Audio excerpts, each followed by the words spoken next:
Hello everyone, my name is Muhammad Sari Valentino and today we're just going to learn about simple past tense, but we're just going to learn it with a biography. So in today's lesson I'm just going to teach you about simple past tense but using biography. So let's just jump into the material.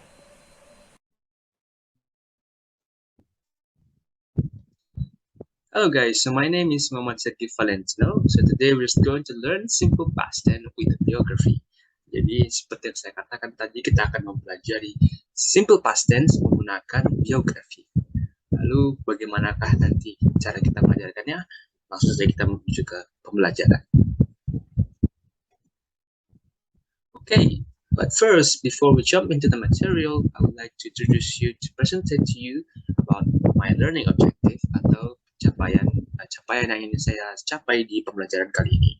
Jadi, the goal of this learning process are students is expected to first, atau pertama, students are able to recognize and identify simple past tense. Jadi, salah satu tujuan atau capaian yang ingin saya capai adalah siswa dapat membedakan atau dapat mengenali simple past tense. Lalu, yang kedua, students are able to identify recount text in the form of biography text of Napoleon Bonaparte. Jadi, siswa dapat mengenali recount text dalam bentuk biografi yang nantinya akan disampaikan dalam teks Napoleon Bonaparte. Jadi nantinya teks yang akan kami gunakan, yang akan digunakan nanti untuk pembelajaran adalah Napoleon Bonaparte. Lalu yang ketiga adalah students are expected to be able to create and perform their own recount text using simple past tense correctly. Dan pada akhirnya students diharapkan dapat menciptakan dan juga menampilkan recount text mereka sendiri menggunakan simple past tense yang benar. Jadi dari ketiga learning objective ini, learning objective yang pertama dan kedua merupakan learning objective yang bersifat kognitif atau pemahaman. Lalu learning objective yang ketiga merupakan learning objective yang merupakan bersifat skill atau penerapan kemampuan.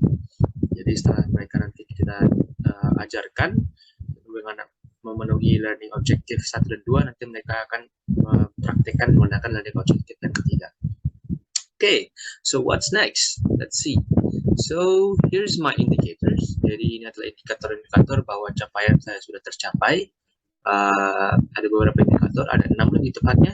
So there are 6 indicators. The first one is students can describe what is simple past tense and what is the function of the past tense. Jadi student atau siswa dapat mendeskripsikan apa itu simple past tense dan apa fungsi dari simple past tense itu. Jadi nanti akan diajarkan juga materi tentang simple past tense, pengertiannya dan juga tujuan. Jadi diharapkan siswa dapat mengerti tentang apa itu simple past tense dan juga fungsinya.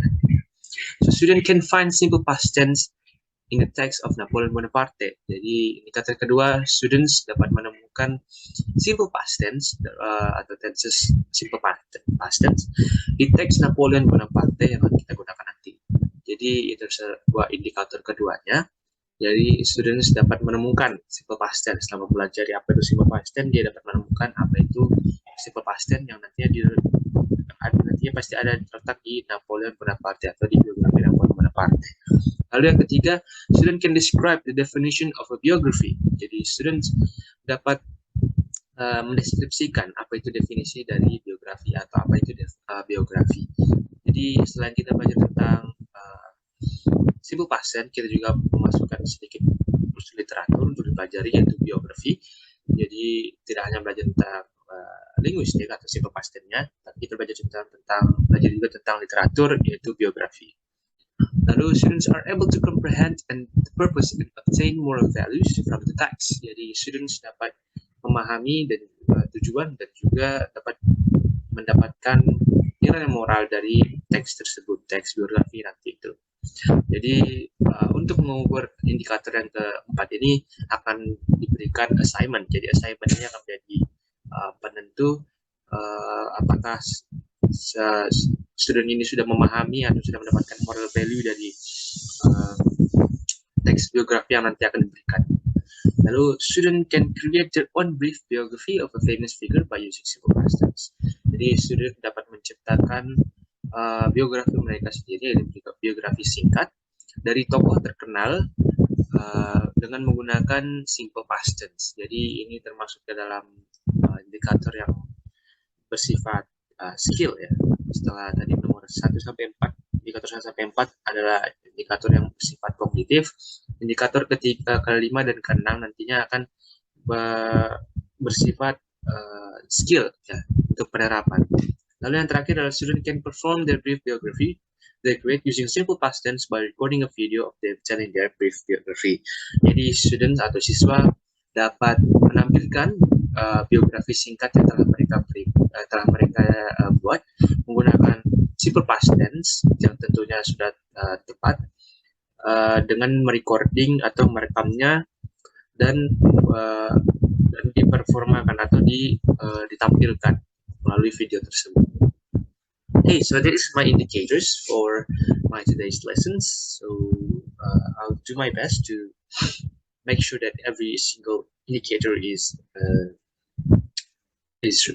realization atau dapat diwujudkan, dapat dibuat menjadi sebuah tujuan yang berhasil. Baiklah. So without further ado, let's just jump into the material. So simple past tense. So what is simple past tense? As we already know, seperti yang kita telah ketahui, simple past tense itu ada 3 yang menjadi major tenses. Tenses itu ada 3 yang menjadi major tenses. Jadi tenses yang pertama itu adalah future tenses, there are present tenses, ada juga past tenses. Ketiganya ini adalah tenses yang utama, nanti akan dipecah lagi, dan simple past tense adalah pecahan dari tenses yang bagian past. Jadi ada simple past tense nantinya, ada past perfect tenses, ada past perfect continuous tenses, dan juga banyak yang lainnya juga. Kita pada hari ini akan berfokus kepada simple past tense ini saja. Jadi what is simple past tense? So without further ado, let's just jump into material. So, definition of simple past tense. Jadi, apa sih itu simple past tense, atau bagaimana sih simple past tense itu? Jadi, simple past tense, atau sometimes called future right, is used to talk about a completed action in time before now. Jadi, simple past tense adalah sebuah tenses yang membicarakan tentang tindakan yang telah dilakukan. Seperti kalian bisa lihat sendiri, completed action di sini berarti tindakan yang telah terjadi atau telah dilakukan in a time before now, di waktu sebelum sekarang. Jadi di waktu yang telah berlalu. Jadi tentu past tense adalah sesuatu tense yang digunakan dalam kalimat, di kalimat yang kejadiannya telah berlalu. And then the simple past is the basic form of past tense in English. Jadi seperti saya katakan tadi, there are 3 major tenses, ada 3 major tenses utama, yaitu future, present, dan juga past. Jadi simple past ini termasuk ke dalam yang ketiga, yang merupakan simple past ini yang paling basic dari tense past atau past tense. Jadi nantinya akan ada tenses lain yang lebih rumit lagi, atau mungkin lebih complicated, atau lebih susah lagi lah, atau bagaimana bahasanya nanti. And then the time of the action can be in recent past or the distant past, and action duration is not important. Jadi tindakannya ini yang telah terjadi tidak ada batasan waktunya, bisa saja terjadi beberapa detik yang lalu, atau beberapa menit yang lalu, bisa juga beberapa hari yang lalu, atau beberapa minggu yang lalu, beberapa bulan yang lalu, atau bahkan beratus-ratus tahun yang lalu. Jadi tidak ada batasan untuk simple past tense ini. Untuk sebuah kalimat dikategorikan sebagai simple past tense, so there are no limits. Jadi tidak ada batasan. Mau itu udah berlalu beberapa detik yang lalu pun, itu tetap masuk ke dalam simple past tense, karena hitungannya itu telah berlalu, walaupun cuma beberapa detik saja. Jadi, so that's the definition of simple past tense. Okay, so now let's just jump into the next slide. Time signal. So what is time signal? Time signal is something to mark location timeline. Jadi time signal adalah sesuatu yang menandai bahwa kejadian itu atau kejadian dalam suatu kalimat itu telah terjadi di masa lampau atau sudah termasuk ke masa lampau. Jadi there are several words atau several kata, beberapa kata yang bisa dibilang sebagai time signal. untuk sebuah kalimat termasuk ke dalam dimasukkan menjadi past tense seperti yesterday, and a few days atau few weeks ago, dan last week, and once upon a time. Jadi dalam bahasa satu, yang pertama adalah yesterday.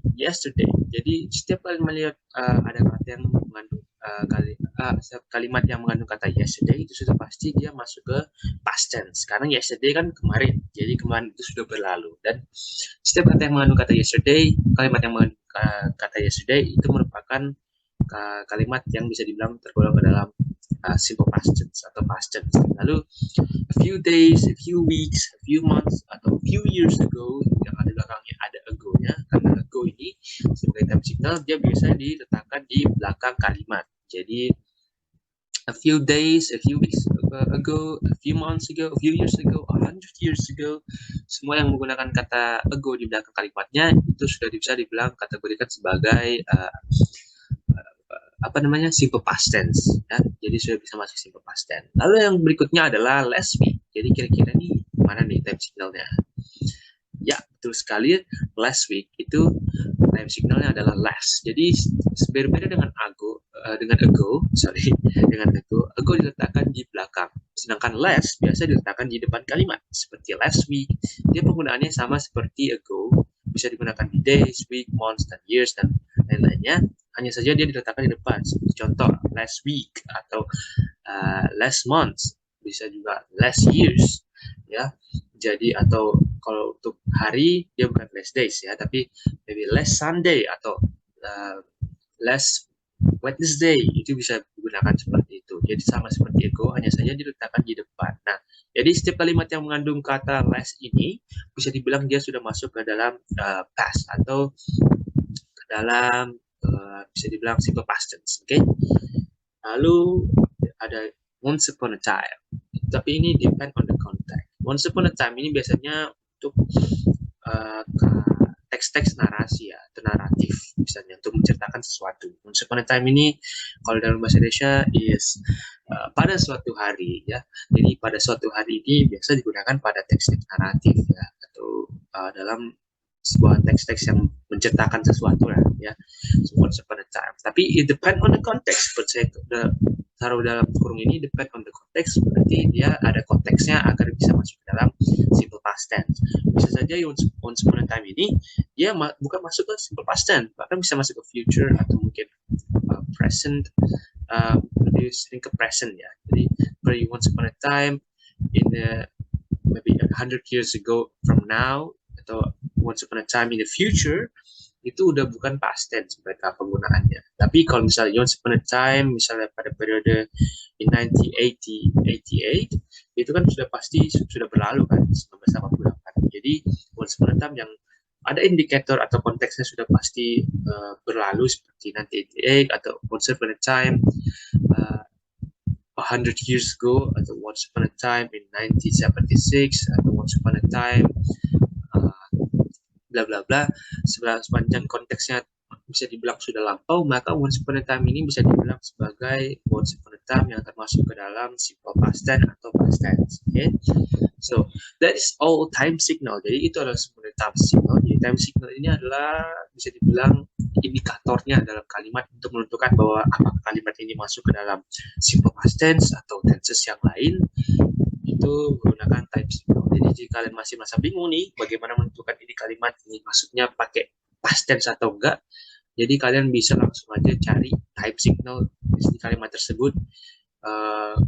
Apakah ada time signal yang bisa membantu saya untuk dapat menentukan ini kalimat masuk ke past tense atau bukan. Okay, so next is forming the simple past tense. Jadi ini adalah bentuk dari simple past tense, ya, strukturnya. Jadi ada 3, affirmative, negatif, interrogative. Interrogative akan terpecah menjadi yang positif dan juga yang negatif. Okay? So affirmative strukturnya adalah subject plus verb 2. Ya. Jadi dalam simple past tense subject itu ditambahkan verb 2. Kenapa verb 2? Karena semua yang menggunakan past tense itu pasti menggunakan verb. Tapi beda-beda nanti ya, tenses ada yang pakai verb 2, ada yang pakai verb 3. Yang jelas bentuk dari verbnya tidak ada lagi seperti verb pertama tapi mau berubah ke verb kedua. Lalu ada negative simple past tense, yaitu subject did not dan infinitive without to. Lalu ada interrogative did plus subject plus infinitive without to, dan interrogative yang negatif did not subject dan infinitive without to. Jadi infinitive without to ini seperti ditambahkan verb juga ya. Verbnya tetap verb 2. Jadi semua tetap berubah jadi verb 2. Okay, so this is structure-nya, penjelasan lebih rincinya. So affirmative atau yang positif, kalimat simple past yang positif. When making a statement, you can use the following word order. Jadi subject plus verb 2. Seperti saya di contoh, jadi subject itu mungkin subjeknya nanti akan ditambahkan dengan verb 2. Contoh, the Martian landed near the Kodak. Jadi the Martian adalah subjeknya, landed adalah verb 2-nya. Seperti kita tahu, verb 1 dari landed itu adalah land, dan itu berubah menjadi landed dari verb 2. Lalu ada the burglar used the fire escape. Jadi the burglar di sini adalah sebagai subjeknya, dan use di sini adalah verb 2-nya. Jadi itu adalah struktur kata untuk kalimat simple past tense yang positif atau affirmative. Lalu negative past tense. If you need the negative version, you can use the following word order. Nah, berbeda dengan affirmative tadi, verbnya di sini saya lupa beritahu bahwa verbnya di sini menggunakan verb one ya untuk negatif. Jadi karena dia tidak dilakukan, berarti dia menggunakan verb one. Jadi tidak telah terjadi karena belum terjadi atau tidak terjadi sama sekali. Jadi dia tetap menggunakan verb one. Itulah logikanya. Did not plus verb 1. Sebagai contoh, the Martian did not land near the aqueduct. So, di sini dia menggunakan subjeknya tetap tadi dia the Martian, tapi dia dalam bentuk negatif. Jadi did not plus verb 1. Jadi after the subject you add the did not, Anda tambahkan did not, lalu tambahkan verb 1. Jadi karena tidak terjadi, berbeda dengan yang positif kan sudah terjadi, sedangkan yang negatif ini tidak terjadi. Jadi tetap kembali ke verb 1. Jadi negatif simple past tense ini dia kembali ke verb 1, tidak berubah sama sekali. Okay? Lalu yang contoh kedua adalah the burglar did not use the fire escape. Jadi sama juga negatif untuk subjeknya tetap dia, lalu did not use dan ditambah dengan verb 1. Jadi seperti itu dia ya. Okay, so next interrogative past tense. So interrogative past tense ini juga dia menggunakan verb 1. Jadi yang berubah itu jadi cuma yang positif tadi ya, yang affirmative. So if you need a negative version, you can use the following word order. Did plus subject plus verb 1. Jadi did the Martian land near the aqueduct? Jadi dia ditukar posisinya. Subjek yang tadinya di awal, lalu di tengah ditukar. Jadi did di depan, subjek yang di tengah. Itu kalimat interrogatif atau kalimat pertanyaan. Jadi did the Martian land near the aqueduct? Atau did the burglar use the fire escape? Jadi verb 1 tetap di belakang, verbnya tetap di belakang, dan tetap menggunakan sama seperti negatif, tetap menggunakan verb 1 atau verb pertama atau bentuk pertama dari verb tersebut. Menggunakan land di sini dan juga use. Did the Martian land near the aqueduct? Did di depan, the Martian sebagai subjek tengah, dan land sebagai verb dan bentuk pertama diletakkan di paling akhir. Okay, so that's the structure of simple past tense, yaitu adalah struktur yang digunakan dalam simple past tense. And then di simple past tense itu ada juga namanya regular dan irregular verb. Jadi yang pertama yang saya jelaskan adalah regular verb. Jadi apa sih regular dan irregular verb? Jadi seperti saya beritahu tadi, verb itu akan berubah pada simple past tense atau past tense. Jadi bisa ditambahkan an ed to the root of the verb, atau bisa juga ditambahkan hanya d di belakang. Jadi kalau dia masuk ke affirmative dari simple past tense ini, dia akan ditambahkan ed dan juga bisa ditambahkan d saja. Kita lihat contohnya ya. So for example, play and played, lalu ada typed and typed, and listened, and push and pushed, and love. Okay. Nah, ini kita bisa juga bedanya ya. Di sini play dan juga type ini berbeda. Apa bedanya? Seperti contohnya play, kata dasarnya verb 1-nya play, dia ditambahkan ke verb 2 menjadi played atau ed, ditambahkan ed di belakang. Sedangkan type, kata verb 1-nya type, dia verb 2 berubah menjadi type, tapi bedanya karena dia di belakang hanya ditambahkan d saja. Oke? Jadi ada yang ditambahkan ed, ada yang ditambahkan d saja, cukup d. Ini love juga di sini dia ditambahkan hanya d saja di belakangnya. Lalu ada listen dan juga push dia ditambahkan ed. Untuk lebih mudahnya kalian mengingat, mungkin untuk kalimat yang di belakang katanya tidak ada huruf e-nya, seperti play, listen, dan push, itu kan kata huruf terakhirnya bukan e, jadi dia ditambahkan ed. Sedangkan untuk kata yang berakhiran e, seperti type dan love, dia hanya ditambahkan d saja karena sudah ada e-nya. Jadi cukup menambahkan huruf d kepada kata-kata yang berakhiran e. Sedangkan kata-kata yang tidak berakhiran e, seperti play, listen, dan push, dan lain-lainnya, mereka harus ditambahkan ed. Jadi itu adalah regular verb, oke? Lalu ada irregular verb. Jadi tidak semua kata-kata itu adalah regular verb ya. Jadi ada beberapa kata yang diubah ke verb 2 atau bentuk lampau, dia berubah menjadi irregular verb atau verb yang bisa dibilang di sini dikatakan sebagai verb yang berubah, sangat-sangat berubah. Tapi sebelum itu kita akan belajar tentang irregular verb yang tidak berubah sama sekali. Jadi irregular verb itu berbeda dengan regular verb ya. Regular verb dia kebanyakan bisa dibilang hanya tambah ed atau d. Irregular verb itu dia antara lain bisa berubah sama sekali berubah, betul-betul berubah, atau dia tidak berubah sama sekali. Seperti contoh, ini adalah contoh yang tidak berubah. Kata could, cut, set, cost, dan hit ini tidak berubah sama sekali. Mau dia berubah menjadi verb 2, verb 3, mau dari verb 1, verb 2, atau verb 3, dia tidak berubah sama sekali. Jadi dia tetap bentuknya menjadi put, atau cut, atau set. Tidak akan berubah. Mau di dalam konteks tenses manapun mungkin kecuali tenses yang continuous ya, putting atau cutting, itu dia akan berubah. Tetapi untuk tenses yang lain kebanyakan dia tidak akan berubah atau menjadi tetap seperti verb 1-nya atau bentuk dasarnya. Lalu ada yang berubah benar-benar berubah. Nah, ini dia irregular verb yang benar-benar berubah seperti see, so, dan juga nanti verb 3. Verb 3-nya adalah sing. Ini adalah bentuk irregular verb yang berubah 180 derajat atau berubah betul-betul berubah. Atau setidaknya ada perubahan di kata tersebut.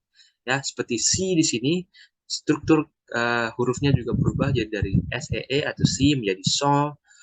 Pengucapannya juga berbeda, build jadi build, D-nya diubah jadi T, go, ini berubah, benar-benar berubah, bahkan dari dua huruf menjadi 4 huruf, jadi go menjadi went, lalu do menjadi did, rise menjadi rose, dan ada MSR yang menjadi was atau were. Oke, jadi ini adalah irregular verb. Jadi tadi ada regular verb dan irregular verb. Ingat saja regular verb itu yang hanya ditambahkan ed atau d, dan ini adalah regular verb ini yang paling sering digunakan di past tense ya. Sedangkan irregular verb ini jumlahnya lebih sedikit kalau bisa dibilang dari regular verb. Jadi regular verb ini dia butuh sedikit, bisa dibilang hafalan kalian ya. Jadi kalian harus pandai-pandai menghafal untuk bisa menghafal bentuk-bentuk mana nih yang berubah menjadi irregular verb ya. Oke, so tadi regular verb ada yang tambah ed dan irregular verb ada yang tidak berubah atau bahkan dia berubah sama sekali. Oke, lalu ada verbal dan nominal. Verbal dalam kalimat simple past tense tersebut terdapat kata kerja. Jadi dalam simple past tense, kalimat simple past tense tersebut terdapat kata kerja. For example, you ate his pizza last night. Jadi dalam kalimat you ate his pizza last night, ini kan ada kata kerja ate. Jadi termasuk dalam verbal atau verb atau tindakan. Nah, lalu ada nominal. Dalam kalimat simple past tense tersebut tidak terdapat kata kerja. Seperti contoh, you were in China last month. Jadi tidak ada kata kerja dia di sini. Yang ada hanyalah kata benda, China. Atau mungkin nanti ada contoh lagi, dia hanya ada kata sifat mungkin. You were pretty, you were handsome, kan itu kata sifat. Kamu ganteng dulunya, atau kamu cantik dulunya, itu tidak ada kata kerja. Jadi itu termasuk ke nominal. Jadi verbal adalah kalimat simple past tense yang ada kata kerjanya, sedangkan nomina adalah kalimat simple past tense yang tidak memiliki kata kerja, tapi melainkan diganti oleh kata-kata part of speech yang lainnya. Oke, jadi ini adalah formula dari nominal. Yang pertama adalah subject plus was were plus non-verb. For example, she was in Japan last week. She was in Japan last week. As you can see, seperti yang kalian sudah lihat di sini, tidak ada kata kerja pada kalimat affirmative-nya. Hanya ada kata benda, yaitu Japan. She was in Japan last week. Oke. Lalu ada negative subject, negative formnya juga. Subject plus was were plus not atau plus not plus non-verb. Jadi you were not kind to him. Seperti saya katakan tadi, ada juga yang menggunakan adjective atau kata sifat. You are not kind to him. Tidak ada kata kerja di sini. Hanya ada kata sifat kind. Ya. Jadi selain worse dan were ini, dia tidak termasuk verb ya. Was dan were di sini dihitung tidak sebagai verb, tapi dia netral di sini. Lalu interrogative, was dan were plus subject plus non-verb. Example-nya, was Joe in Samarinda last night? Jadi di sini dia tidak ada kata kerja. Seperti saya katakan tadi, was, di sini dan were, apapun itu, dia tidak dihitung sebagai kata kerja di sini. Lalu di sini yang ada hanyalah kata benda. Kata benda itu Samarinda. Jadi dan keterangan waktu di belakangnya last night. Nah, ini yang tadi saya katakan last week, last night. Ini sebagai time signalnya. Oke, dalam kalimat ini jadi hanya ada kata bendanya saja, yaitu Samarinda. Jadi itu adalah formula dari nominal. Okay, so that is all about simple past tense. Jadi kita sudah belajar tentang simple past tense. Sekarang kita akan belajar tentang what is a biography. Karena hari ini kita akan belajar simple past tense melalui biografi. Okay, so what is biography? Biography is a text written about someone else's life. Jadi biografi pada dasarnya adalah bentuk tulisan seseorang tentang orang lain. Biasanya biografi ini dia menyampaikan tentang kehidupan seseorang atau tokoh yang berpengaruh atau tokoh yang terkenal atau tokoh-tokoh besar. Biasanya ditulis kehidupannya. Jadi kayak apa sih biografi ini? Biografi is a form of literature commonly considered non-fictional. The subject of this biography, which is the life of an individual. Seperti saya katakan tadi, biografi ini subjeknya adalah kehidupan seseorang ya, seorang individu lah ya, seorang individu. Jadi dia biografi ini sebagai bentuk literatur yang menceritakan tentang kehidupan orang lain yang ditulis oleh orang lain. Jadi dia consider as non-fictional karena ini berdasarkan pada kisah nyata, bukan karya fantasi atau karya buatan. Maksud saya buatan cerita-cerita buatan seperti novel atau mungkin cerita pendek, tapi ini lebih ke kenyataan karena ini diambil dari kehidupan nyata seseorang. Lalu, the purpose of biographical text is to educate the reader regarding the various sides of the character. Jadi biografi ini cocok untuk orang-orang yang mungkin ingin tahu lebih tentang seseorang. Misalnya ada tokoh terkenal yang kita pengen banget tahu seseorang ya, kita pengen tahu banget tentang dia, maka kita harus baca biografinya. Jadi untuk mengetahui mungkin karakternya dari seseorang yang kita idolakan atau seseorang ini kita ingin mengetahui karakternya lebih dalam, kita baca biografinya yang ditulis oleh orang lain. Jadi kita baca untuk mengetahui karakter dia ini bagaimana. Lalu, usually biographical texts feature famous people, successful people, or people who have played a major role in something that concerned the life of many people. Jadi, biasanya biografi ini seperti yang saya katakan tadi diambil dari tokoh-tokoh terkenal. Dia bisa jadi orang yang terkenal, bisa jadi orang yang sukses, atau mungkin orang yang berperan sebagai seseorang yang membahayakan kehidupan banyak orang atau concern the life of many people. Kita bisa lihat banyak biografi tentang diktator, tentang orang-orang yang penjahat-penjahat terkenal, atau penjahat-penjahat besar. Itu biasa dituliskan biografinya juga. Tapi itu hanya dalam konteks, bukan glorify, tapi dalam konteks untuk memberikan informasi, oh orang ini begini background-nya, bla bla bla, dan seterusnya. Oke, jadi struktur dari biografi ini bagaimana sih? Nah, a biography usually structure the main points of person life in chronological order. Where to start? You might start from the day the figure was born and then keep on moving until the day he died. Jadi kalau misalnya kebanyakan biografi teks itu dia akan memulai dari titik mulainya kehidupan tokoh tersebut. Jadi tokoh tersebut mulai dari, tentunya pasti dimulai dari di saat dia lahir ya. Jadi setiap penulisan biografi pasti dimulai dari di mana tokoh tersebut lahir, siapa orang tuanya, tanggal berapa dia lahir, lalu akan terus berjalan dalam karir hidupnya, mungkin ada perjalanan hidupnya. Kalau sampai tokohnya meninggal, dia pasti terus sampai dia meninggalnya kapan, di mana tempatnya, dalam keadaan seperti apa. Atau mungkin bisa juga biografi itu orang itu masih hidup dan dia pasti dilanjutkan sampai waktu di mana orang itu masih hidup dan diakhiri di situ. Jadi strukturnya dari awal titik seseorang atau figur ini hidup until the end of his life, atau bisa bilang sampai titik akhir lah kehidupannya, mau itu dia masih hidup ataupun dia sudah meninggal. Sekarang kita sudah tahu bagaimana atau gambaran apa itu biografi. Sekarang waktu kita untuk membaca biografi. Okay, so this is the time to read the biography. So let's read the biography about Napoleon Bonaparte. Tapi sebelumnya, ada yang tahu nggak nih Napoleon Bonaparte itu siapa? Nah, Napoleon Bonaparte itu adalah seorang pemimpin di masa lalu di Prancis yang merupakan seorang pemimpin revolusioner yang dikenal di mata dunia bahkan sampai sekarang. Nah, pasti kalian penasaran kan bagaimana? Mari kita baca biografi tentang Napoleon Bonaparte. Okay, so Napoleon Bonaparte, born in 1769, also known as Napoleon I, was a French military leader and emperor who conquered much of Europe in the early 19th century. Born on the island of Corsica, Napoleon rapidly rose through the ranks of the military during the French Revolution from 1789 to 1799. Napoleon Bonaparte was born on August 15, 1769 in Ajaccio, on the Mediterranean island of Corsica. He was the second of 8 surviving children born to Carlo Bonaparte, a lawyer, and Letizia Romanino Bonaparte. Although his parents were members of the minor Corsican nobility, the family was not wealthy.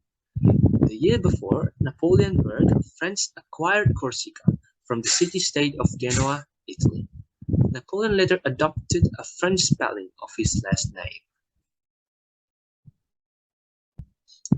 As a boy, Napoleon attended school in mainland French, where he learned the French language and went on to graduate from a French military academy in 1785. He then became a second lieutenant in an artillery regiment of the French army. The French Revolution began in 1789, and within 3 years revolutionaries had overthrown the monarchy and proclaimed a French republic. During the early years of the revolution, Napoleon was largely on leave from the military and home in Corsica, where he became affiliated with the Jacobins, a pro-democracy political group. Napoleon became associated with Austin Robespierre, the brother of revolutionary leader Maximilien Robespierre, a Jacobin who was a key force behind the Reign of Terror from 1783 to 1784, a period of violence against enemies of the revolution. During this time, Napoleon was promoted to the rank of brigadier general in the army. However, after Robespierre fell from power and was guillotined along with Augustin in July 1784, Napoleon was briefly put under house arrest for his ties to the brothers. In 1795, Napoleon helped suppress a royalist insurrections against the revolutionary government in Paris and was promoted to Major General.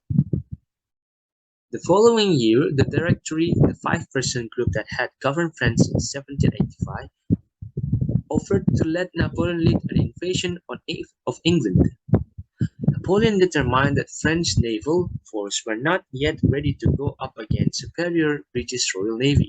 Instead, he proposed an invasion of Egypt in an effort to wipe out British trade route with India.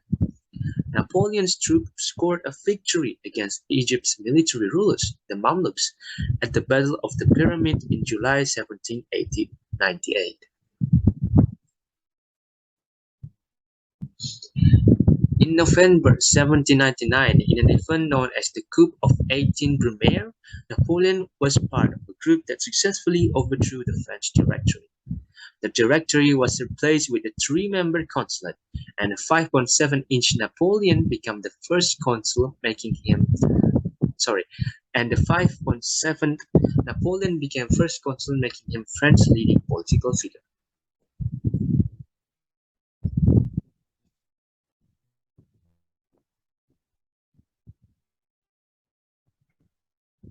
Napoleon worked to restore stability to post-revolutionary France.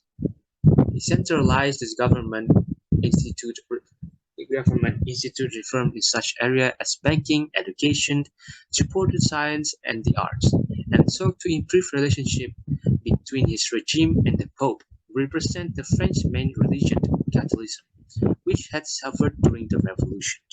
One of his most significant accomplishments was the Napoleonic Code, which streamlined the French legal system and continues to form the foundation of French civil law to this day. In 1802, a constitutional amendment made Napoleon first consul for life.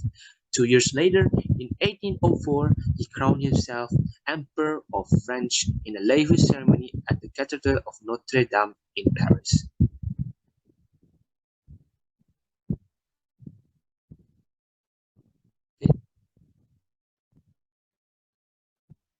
In 1810, Russia withdrew from the continental system. In retaliation, Napoleon led a massive army into Russia in the summer of 1812. Rather than engaging the French in a full-scale battle, the Russians adopted a strategy of retreating whenever Napoleon's forces attempted to attack.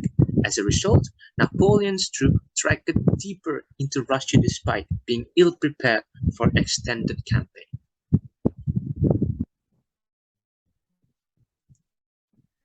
In September, both sides suffered heavy casualties in the decisive Battle of Borodino. Napoleon's force marched to Moscow only to discover almost the entire population evacuated.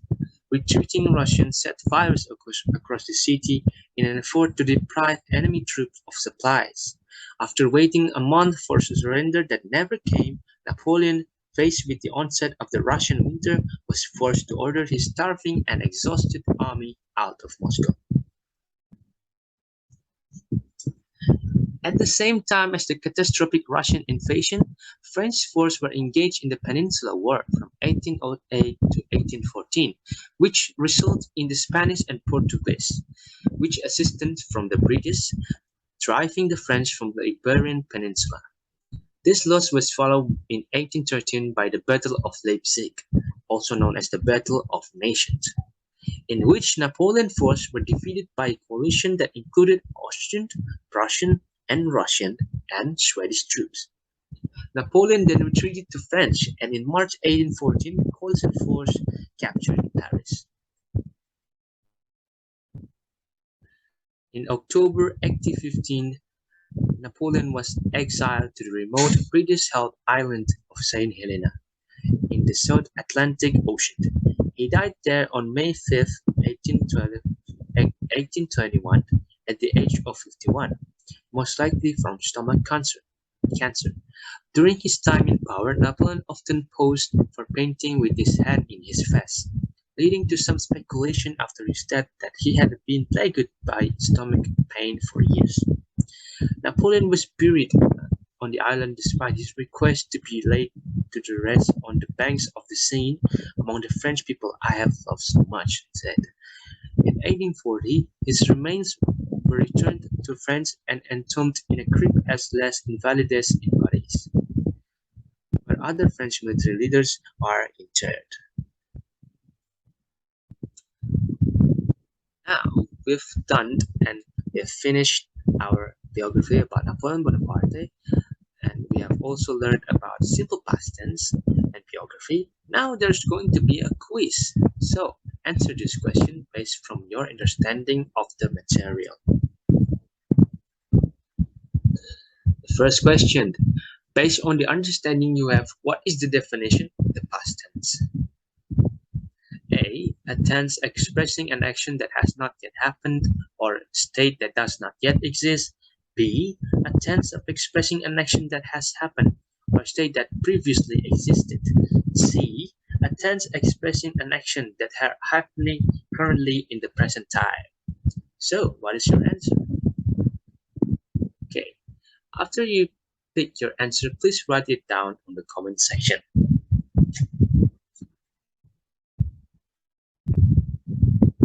And then the second question. From this option below, which one is the correct answer of a function from a past tense? A. To mark an occasion which is already happened in the past. B. To mark an occasion which is about or will happen in the future. C. To mark an occasion which is happening in recent time. After you pick your answer, you can put it in the comment section. The third question. Napoleon Bonaparte was born on August 15, 1769 in Ajaccio, on the Mediterranean island of Corsica. From the sentence above, from the Napoleon Bonaparte biography, the underlined word is a form of a past tense. Oh, sorry, there's a little bit of mistake there. The word was born is the word was born is in a form of past tense. Is it true or false? Okay, you can answer it in the comment section. Next question. Answer this question. Although his parents were members of the minor Corsican nobility, the family was not wealthy. From the sentence above, from Napoleon Bonaparte biography, which colored words are indicating that this sentence is a past tense. Is a past tense. So which colored word are indicating that this sentence is a past tense? The red and yellow one, or B, purple and orange, or C, blue and brown? So which is the word combination or the word that is indicating that is a past tense, that it is a past tense? Okay, now next question. When did Napoleon lead massive invasion of Russia? A. Winter 1812. B. Spring 1812. C. Summer 1812. If you pay attention to the biography, I believe you can answer these questions.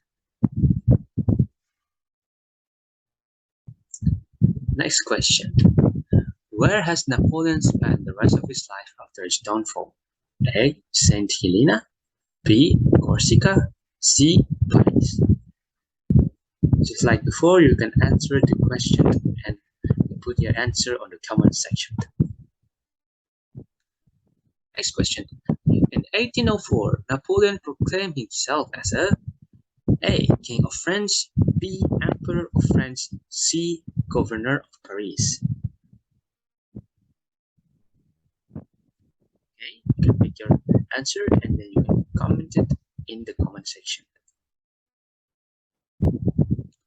Now, next question. What is a biography according to your understanding from the material? So what is the definition of biography according to your understanding from the material that I've already shared with you today? You can write it down on the comment section later. Okay, now after we finish with all the assignment, there's one more assignment I want you to do at home. So can you please make your own biography text based on a figure from the past or present time? The text should be at least consist of 5 paragraphs submitted in our class next week. Okay, so I want you to write down a brief biography text and consists of 5 paragraphs, and I want you to submit it to our class next week. Okay, so make sure you use a perfect example. You use a simple past tense correctly. Okay, so that is all from my class today. I'll see you guys later next week. Thank you for paying attention. Goodbye.